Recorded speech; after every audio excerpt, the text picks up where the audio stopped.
kemarin hingga saat ini dan beberapa bulan ke depan.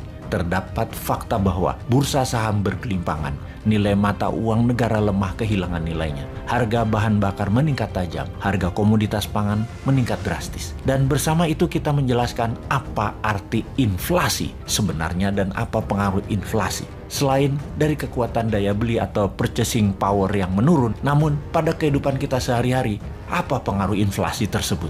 Apa efek inflasi bagi dunia saat ini? Sehubungan dengan inflasi semakin meningkat, sebaiknya harta Anda, uang Anda diletakkan sebagian di emas, di dinaran, aplikasi yang membuat rupiah Anda memiliki emas sebagai jaminannya. Dalam rekening Anda ada 10 juta rupiah yang Anda bisa belanjakan dan ambil setiap saat karena bisa ditransfer antar bank seketika. Juga memiliki kartu ATM GPN. Di sisi yang sama, ada sejumlah emas di rekening Anda yang juga bisa diambil kapanpun dengan dinaran gold ATM. Mana ada rekening yang punya dua mata uang, yaitu rupiah dan emas, hanya di dinaran. Ayo segera download aplikasi di Android dan iOS. Sekarang kita kembali ke inflasi dunia. Dunia saat ini dikuasai berbagai macam kepala negara dan bentuk pemerintahannya. Ada yang atas nama demokrasi yang dimodifikasi, ada rejim otoriter, ada bentuk kerajaan atau sistem monarki, dan banyak rupa model dan sistem pemerintahan.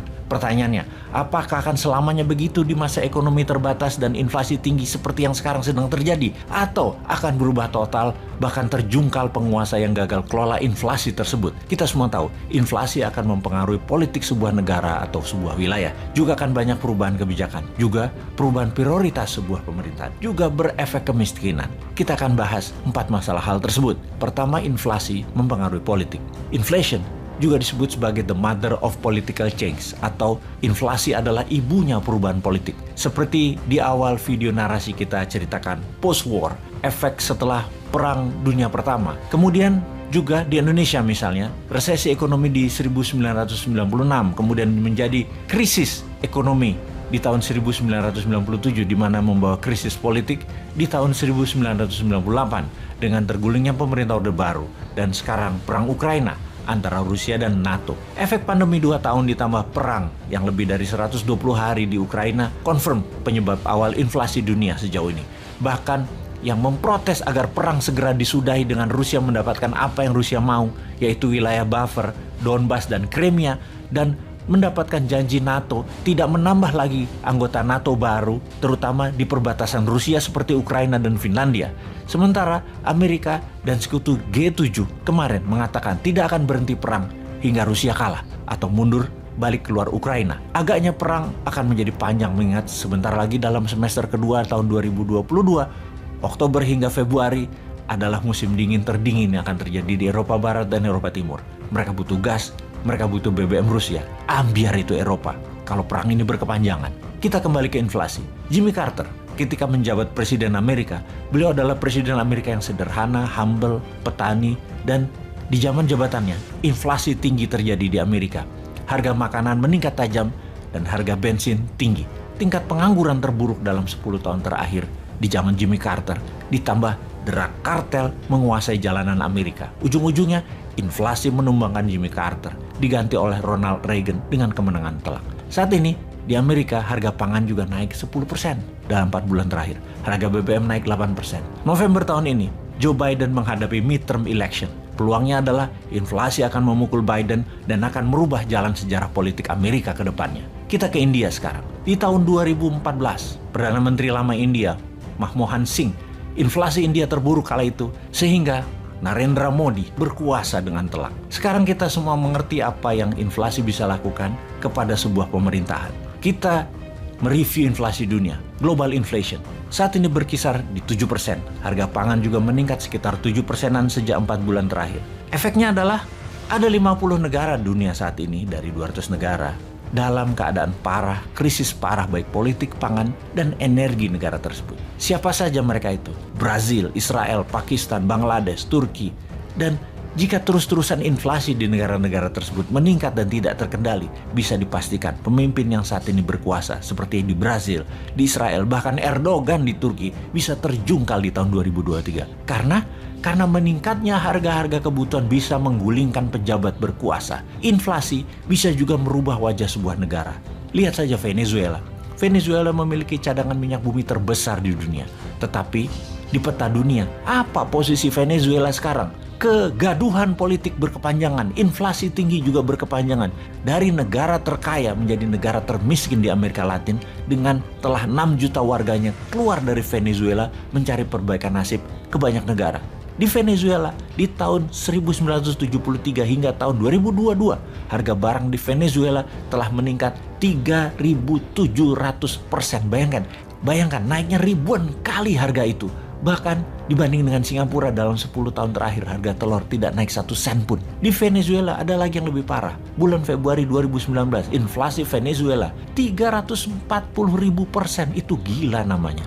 Uang Venezuela sama dengan toilet papers, nggak ada nilainya, junk papers. Sejak tahun 2019, 20% populasi rakyat Venezuela keluar meninggalkan kampung halaman. Kita lanjut inflasi dengan kebijakan pemerintah.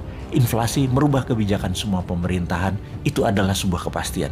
Merubah by force dengan paksa yang kalau tidak berubah gaduh dan chaos jadinya. Seperti rakyat Sri Lanka saat ini yang membakar rumah dinas pemimpin Sri Lanka Raja Paksa dan memaksa Raja Paksa mengundurkan diri. Dan dia akan mengundurkan diri dalam minggu ini. Inflasi juga membuat Boris Johnson, Perdana Menteri Inggris, mengundurkan diri setelah didemo para buruh kereta api dan para guru di Inggris. Kebijakan apa yang diubah adalah kebijakan yang menguntungkan negaranya yang dilakukan seperti memproteksi. Siapa aja negara yang sudah memproteksi saat ini? Argentina misalnya, melarang ekspor soybean keluar dari negaranya. Algeria menutup ekspor pasta, gandum, gula untuk tidak keluar ekspor barang tersebut. Mesir membatasi minyak goreng. Serbia tidak lagi mengirim gandum, jagung. Juga Kosovo, gandum dan minyak jagung tidak keluar lagi. Dan banyak negara yang mementingkan warganya dengan mengubah kebijakan. Karena perang, semua menjadi terbatas dan semua melindungi kepentingan bangsanya sendiri. Sungguh, prioritas pejabat yang peduli rakyatnya adalah mengendalikan harga-harga di dalam negeri terlebih dahulu di masa inflasi dunia. Sekarang pertanyaannya, apakah Indonesia sudah siap untuk semua itu? Kita semua menyadari cepat atau lambat apa yang terjadi di belahan dunia manapun dalam waktu yang singkat akan masuk juga ke Indonesia. Mulai dari tren fashion, food, gaya hidup, penyakit, masalah politik, masalah sosial, apapun itu akan cepat menular, baik yang baik maupun yang buruk. Tidak terkecuali apa yang terjadi di dunia barat saat ini. Di negara Eropa, masalah air traffic atau jalur transportasi udara, terutama bandara besar Eropa, terjadi kekacauan di mana-mana sehingga menular hingga Australia dan Amerika. Koper hilang, barang bertumpuk, penumpang antri hingga 5 jam. Ribuan orang cancel flight karena perubahan jadwal pesawat dan kekurangan SDM yang ketika pandemi di PHK hingga tinggal 20%. Namun sekarang di musim liburan summer, penumpang kembali sebanyak sebelum pandemi. Namun pekerja bandara banyak yang baru masih bingung karena pekerja yang lama banyak yang tidak mau kembali bekerja karena meminta bayaran yang lebih tinggi. Sudah harga bahan bakar pesawat naik 2 kali lipat, tenaga kerja pada demo, ditambah cuaca panas di Eropa yang sangat mengerikan hingga 40 derajat. Ribuan orang meninggal karena heat stroke di Eropa. Hubungan pesawat dengan cuaca itu apa? Runway pesawat menjadi sangat panas, membahayakan ban pendaratan pesawat. Efek pandemi, dunia itu semuanya menjadi baru. Efek perang Ukraina membuat dunia juga menjadi baru. Efek kolonialisasi Tiongkok membuat dunia menjadi baru. Bahkan dunia sosial media, orang tidak lagi mengupdate statusnya di Twitter dan Facebook dalam 6 bulan terakhir. Itu menurun hingga 30%, alias banyak orang yang merubah kebiasaan bersosial media statusnya dan profilnya. TikTok, YouTube menjadi 30% volumenya naik sebagai anomalinya. Di dunia barat, iklan sudah menang. Di dunia digital meninggalkan koran, radio, dan TV. Dan orang berkantor dengan Zoom mengurangi luas ruang kerja di seluruh dunia, menyusut 20%. Banyak gedung kosong saat ini.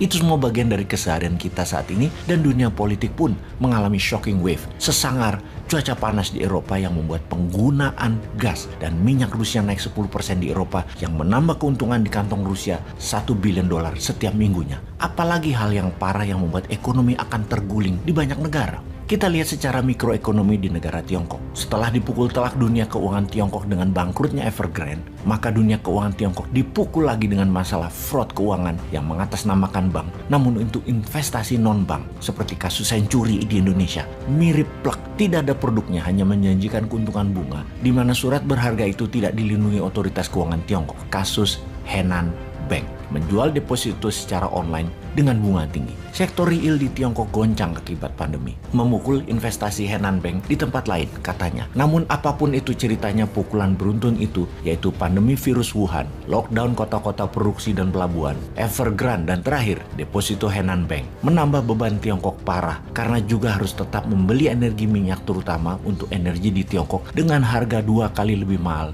dibanding tahun lalu. Masalah besar di negara Tiongkok tersebut membuat strategi Tiongkok yang meminjamkan pembiayaan hutang ke banyak negara mulai ditarik-tarik, dan hal ini membuat banyak negara yang menggunakan pinjaman Tiongkok kebakaran jenggot. Banyak negara yang saat ini bermasalah di dalam negerinya karena keterbatasan stok pangan, keterbatasan energi, tingginya harga penyebab inflasi, menurunnya daya beli, dan terbeban hutang jatuh tempo yang biasanya mudah menemukan pinjaman-pinjaman lain lagi agar hutang tadi dibayar pakai pinjaman hutang lagi. Kehidupan agar bisa hidup dan berputar, namun tidak ada pada saat ini. Pendana mulai menarik investasinya dan tidak menambah lagi arus kas keluar. Amerika melakukan itu, Tiongkok melakukan itu, menarik investasinya, menarik dolarnya. Kita ke tanah air yang memasuki tahun politik yang mulai pada kampanye. Sebuah hutang besar bulan ini sekitar 500 triliun mengharuskan mendapatkannya melalui pinjaman baru. Kita beruntung masih bisa mendapat pinjaman. Hal ini mengingatkan kita atas apa yang terjadi di pemerintahan di atas sana. Pastinya lagi dilema, pastinya lagi bingung, lagi penat karena nggak ada yang kerja karena lebih mementingkan jualan untuk nanti 2024. Harga minyak dunia itu 2 kali dari perkiraan prediksi APBN. APBN memperkirakan harga di tahun 2022 berkisar 63 dolaran. Itu terjadi analisa di tahun 2021 menebaknya. Ternyata di tahun 2022 harga bisa sampai 120 dolar per barel dan saat ini sekitar 100-an dolar per barelnya. Tentunya perlu ada dana besar untuk membeli BBM, naik 2 kali lipat dari anggaran. Dan kalau di SPBU dilepas harga publik, dilepas harga pasar, harganya bisa 20 ribuan per liternya, yaitu akan naik 35% dari harga tahun lalu. Bisa menyebabkan harga-harga kebutuhan sehari-hari naik 10-15%. Itu inflasi parah. Maka lebih baik disubsidi. Keputusannya adalah harga pasar ditahan di rendah, masyarakat belinya di bawah 15 ribuan, pemerintah nombokin sekitar 6 ribuan per liternya, alias pemerintah yang mengcover. Hal inilah yang membuat kekurangan uang di kas negara yang membuat pemerintah harus pinjam. Ada 2 mata pisau melihatnya. Pro pemerintah sekarang akan menganggap tindakan ini baik, walau negara harus berhutang. Namun yang anti pemerintah saat ini akan mengatakan, yang bayarin nanti siapa? Pajak digenjot terus, usaha nggak ditolong, malah ditekan. Yang nanggung rakyat juga nantinya, tapi yang dapat nama sampean pejabat di atas. Yang pro pemerintah menganggap hutang itu nggak apa-apa. Sementara yang anti hutang komen, hutangnya harusnya yang membayar yang membuat pinjaman tersebut. Maka pertanyaannya adalah, apakah itu menjadi hal yang produktif buat cover hutangnya, buat cover bunganya, buat cover pokoknya? Mana hasilnya? Kok malah ngutang terus? Rakyat menjadi terbebani dengan beratnya membayar pajak untuk bayar hutang. Hutang tidak produktif lagi. Maka banyak komentar yang menyatakan, coba kalau presiden selagi menjabat itu boleh melakukan apapun seperti ngutang, pinjam, gadaikan aset negara, tapi di ujung masa jabatannya harus nol kembali. Hutang harus terbayar, aset tidak ada yang hilang. Coba bayangkan kalau itu jadi KPI, Key Performance Indicator, indikator prestasi bernegara. Itu baru adil menilai keberhasilan seorang pejabat, yaitu membuat negara profit, naik pertumbuhannya, dan tidak meninggalkan hutang. Prestasinya ada bukti angka, ada bukti rapot, bukan hanya gambar-gambar bangunan saja, namun ada angka pembuktian bangunan tadi membuat manfaat, yaitu keuntungan baik materi ataupun non-materi. Kita bisa menilai dengan angka lebih objektif. Apa yang pejabat telah buat, apa manfaat buat rakyat, dan apa harta yang ditinggalkan. Makin bertambahkah atau makin sedikit? Ada hutangkah atau bebas hutang? Itu harus jadi patokan. Bagaimana kalau nanti kita pakai hal ini sebagai parameter pemerintahan? Anak cucu kita menilai. Sekarang mungkin yang sedang menjabat merasa aman karena ada dana 1,2 triliun rupiah dalam 7 tahun untuk buzzer yang melindungi dari ide-ide dan usulan-usulan kita agar tidak ditanggapi. Namun kebenaran kan sesungguhnya tidak perlu dibela oleh buzzer karena kebenaran hakiki itu membela dirinya sendiri. Ya kecuali yang dibawa memang bukan kebenaran hakiki. Kita balik ke topik. Pertamina saat ini perlu 500 triliun rupiah, maka pejabat tertinggi mengatakan pinjam. Hutang siapa yang bayar? Yang bayar presiden selanjutnya. Inilah salah satu yang Bosman harapkan ketika mendapatkan mandat nanti. Newmind bisa-bisa tidak mau bayar hutang yang dibuat oleh pejabat sebelumnya. Bisa nggak ya kayak gitu? Bayangkan kalau mantan sewaktu menjabat menggunakan kekuasaannya untuk mendapatkan pinjaman, namun bukan untuk membuat hasil yang produktif, tapi buat belanja barang-barang, buat pamer dan flexing. Kan berat nanggung yang terkenal mantan yang susah kita. Ibarat pinjam di bank pakai aset mertua, yang bukan buat usaha malah beli barang mewah, jalan-jalan ke luar negeri. Di ujung-ujungnya hutang menumpuk. Mertua nanya, ngapain aja tuh duit lu pakai? Jawabannya, sambil garuk-garuk kepala. Itu hanya ilustrasi yang anti pemerintahan. Yang pro tidak melihat hal seperti itu, semuanya wajar dan pejabat sudah bekerja dengan baik. Cadangan devisa Indonesia masih tinggi, inflasi masih terjaga, stok pangan masih terjaga. Jauh itu seperti Sri Lanka itu jauh, dibandingkan juga Pakistan juga jauh. Indonesia jauh lebih baik, tenang aja.